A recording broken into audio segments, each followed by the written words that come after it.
Hello, ಹೇಗಿದ್ದೀರಾ? ನಾನು ಚೆನ್ನಾಗಿದ್ದೀನಿ. ನಿಮ್ಮ ಬ್ಯೂಟಿಫುಲ್ ಐಸ್ ನೋಡಿ ನಮಗಿನ್ನ ಖುಷಿ ಆಗ್ತಾ ಇದೆ. ನಿರೀಕ್ಷಾ ಅವರ ಕಣ್ಣು ಇಲ್ಲಿ ಮಾತ್ರ ಅಲ್ಲ, ಸಿನಿಮಾದಲ್ಲೂ ಕೂಡ ತುಂಬ ಎಕ್ಸ್ಪ್ರೆಸಿವ್ ಆಗಿದೆ. ಆಗಲೇ ನಾನು ಹೇಳಿದೆ ತಂಗಾಳಿ ಅಂತ, ಬಟ್ ಆ್ಯಕ್ಚುಲಿ ಹಳ್ಳಿ ಟಪೋರಿ ಥರ ಪಾತ್ರನ ಅಥವಾ ನಿಜವಾಗ್ಲೂ ಕಾಡ ನಟರಾಜ್ ಅಂದರೆ ಆ ಪಾತ್ರಕ್ಕೆ ತಂಗಾಳಿಯಾಗಿ ಬರ್ತೀರಾ ಏನು? ದಯವಿಟ್ಟು ತಿಳಿಸ್ಬೇಕು. ತಂಗಾಳಿನ ಬಿರುಗಾಳಿನ ಅಂತ ಹೇಳಬಾರ್ದು ಅಂತ ಹೇಳಿದ್ದಾರೆ.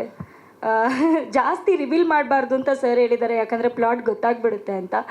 ಅವರು ನಾನು ಹೇಳ್ದೆ ಅಲ್ಲ, ಎಷ್ಟು ಸೀಕ್ರೆಸಿ ಮೇಂಟೈನ್ ಮಾಡ್ತಾರೆ ಅಂದರೆ, ಟ್ರೇಲರ್ ನಾನು ನೋಡಿದ್ದು ಇವಾಗಲೇ.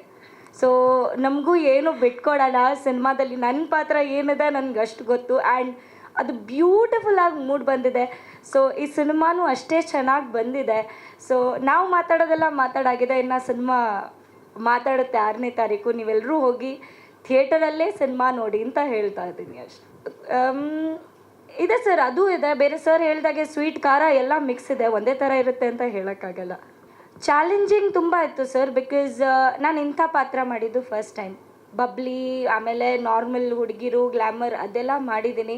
ಬಟ್ ಈ ಥರ ಒಂದು ಕ್ಯಾರೆಕ್ಟರ್ ಮಾಡಿದ್ದು ಫಸ್ಟ್ ಟೈಮ್. ಅದು ಲಂಗದವನಿ ಹಾಕ್ಕೊಂಡು ಇಷ್ಟುದ್ದ ಜಡೆ ಎಲ್ಲ ಬಿಟ್ಕೊಂಡು ಆ ಗದ್ದೆಲೆಲ್ಲ ಓಡಾಡ್ಕೊಂಡು ನಾನು ಮಾಡಿಲ್ಲ ಇದುವರೆಗೂ. ಸೊ ತುಂಬ ಚಾಲೆಂಜಿಂಗ್ ಆಗಿತ್ತು. ಆ ಒಂದು ಎನ್ವೈರ್ಮೆಂಟಿಗೆ ಅಡಾಪ್ಟ್ ಆಗೋದು ಕೂಡ ತುಂಬ ಚಾಲೆಂಜಿಂಗ್ ಆಗಿತ್ತು. ಬಟ್ ಸರ್ ಅದನ್ನು ನೀಟಾಗಿ ಹೇಳಿಕೊಟ್ರು. ಸೊ ಅದರಿಂದಾಗಿ ಸ್ವಲ್ಪ ಈಸಿ ಆಯಿತು. ಆ್ಯಂಡ್ ಟೀಮ್ ಕೂಡ ತುಂಬ ಚೆನ್ನಾಗಿದೆ. ಈಗ ಯಶನ್ ಆಗಿರಲಿ, ವಿಜಯ್ ಸರ್ ಆಗಿರಲಿ, ತುಂಬಾ ಫ್ರೆಂಡ್ಲಿ ಆಗಿದ್ದರು. ಮ್ಯಾನೇಜ್ ಮಾಡೋಕ್ಕೆ ತುಂಬ ಈಸಿ ಆಯಿತು. ಇನ್ನಷ್ಟು ಹೆಚ್ಚಿನ ಮಾಹಿತಿಗಾಗಿ ಸಪ್ತರ್ಷಿ ಟಿವಿ ಕನ್ನಡ ಯೂಟ್ಯೂಬ್ ಚಾನೆಲ್ ಅನ್ನು ಸಬ್ಸ್ಕ್ರೈಬ್ ಮಾಡಿಕೊಳ್ಳಿ.